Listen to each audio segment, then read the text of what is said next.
نحمدہ ونصلی علی رسولہ الکریم اما بعد فاعوذ باللہ من الشیطان الرجیم بسم اللہ الرحمن الرحیم۔ تمام دیکھنے والے میرے دوست حضرات، میرے بہن بھائی جو بھی مجھے دیکھ رہے ہیں، سب کو میری طرف سے السلام علیکم ورحمۃ اللہ وبرکاتہ۔ امید کرتا ہوں ماشاءاللہ سبھی خیر و عافیت سے ہوں گے، ٹھیک ہوں گے الحمدللہ۔ آج میں ایک اور حدیث آپ کی خدمت میں پیش کروں گا۔ حضرت عبداللہ بن عمر بن عاص روایت کرتے ہیں کہ رسول اللہ صلی اللہ علیہ وآلہ وسلم نے فرمایا، وہ شخص مسلمان ہے کہ جس کے ہاتھ اور زبان کے غضن سے دوسرا مسلمان محفوظ رہے، یعنی حقیقی مہاجر وہ ہے جو ہر اس کام سے رک جائے جو کہ اللہ کو ناپسند ہو۔ اب میں آپ کو تشریح کی طرف لے کے چلتا ہوں۔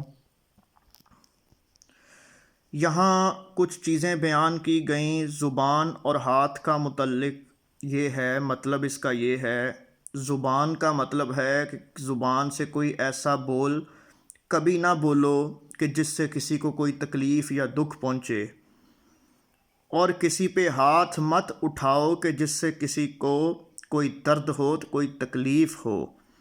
زبان سے جب ہم کوئی بول بولتے ہیں تو یہ نہیں دیکھتے کہ یہ اگلے کو کیسا لگے گا، اس کا دل نہ ٹوٹ جائے، بس بول دیتے ہیں۔ تو زبان کا یہ مطلب تھا۔ اور ہاتھ کا مطلب ہاتھ سے، یعنی کسی پہ ہاتھ اٹھانا بلا وجہ، اس سے منع کیا گیا ہے۔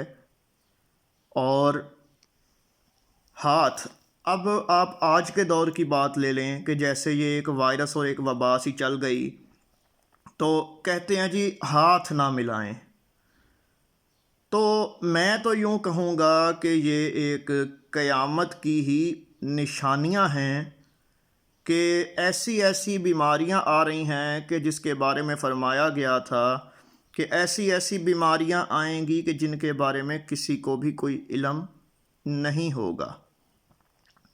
تو یہ جو اب کہتے ہیں جی کہ ہاتھ نہ ملائیں، اب نبی کی حدیث ہے، اس کو تو کوئی چیلنج نہیں ہے، اور اس حدیث کے مطابق اب لفظ تو ہاتھ کا ہی ہے نا، کہ جس کی زبان اور جس کے ہاتھ۔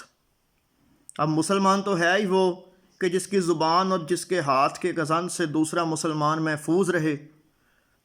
اور اب کیا نظام چل رہا ہے یہاں پہ کہ بھئی ہاتھ ہی نہ ملاؤ۔ تو بات یہ ہے کہ اللہ کی عبادت کرو، اس سے معافی مانگو۔ جب اللہ تعالیٰ کسی کو آزمائش میں ڈالتا ہے تو وہ اس سے کوئی پیسہ نہیں چھینتا، نہ ہی کچھ کھانے پینے والی چیزیں چھینتا ہے، نہ ہی اسے کرونا وائرس میں مبتلا کرتا ہے، نہ ہی کسی اور مصیبت میں، اس سے اپنے وہ سجدوں کی توفیق چھین لیتا ہے۔ تو اللہ سے معافی مانگو، اللہ سے ڈرو، اللہ کی ذات ہم سب کو اپنے حفظ و ایمان میں رکھے۔ اور آپ سب کا بہت بہت شکریہ۔ میری کوشش ہوتی تھی کہ میں جو ہے احادیث کو ذرا لمبا بیان کروں، لیکن کچھ حضرات جو ہیں وہ کہتے ہیں جی کہ آپ حدیث چھوٹی بنایا کریں، ویڈیو بھی چھوٹی بنایا کریں۔ حدیث کیا چھوٹی بنانی ہے بھائی، جو اب حدیث ہے وہ تو ہے ہی ہے۔ حدیث چاہے چھوٹی ہو، ہمارے لیے وہ بھی رحمت کا سمندر ہی ہے۔ تو بات یہ ہے کہ میں صرف آپ لوگوں کی وجہ سے ویڈیو کو چھوٹا بناتا ہوں۔ البتہ اگر حدیث شریف بیان کی جائے کھل کے تو میرے خیال سے ساری عمر گزر جائے مگر حدیث مکمل بیان نہ ہو۔ تو انشاءاللہ تعالی میں اگلی ویڈیو میں انشاءاللہ اور بھی ایک حدیث کے ساتھ حاضر ہوں گا۔ آپ سب مجھے اپنی دعاؤں میں یاد رکھیے گا۔ وما علینا الا البلاغ المبین۔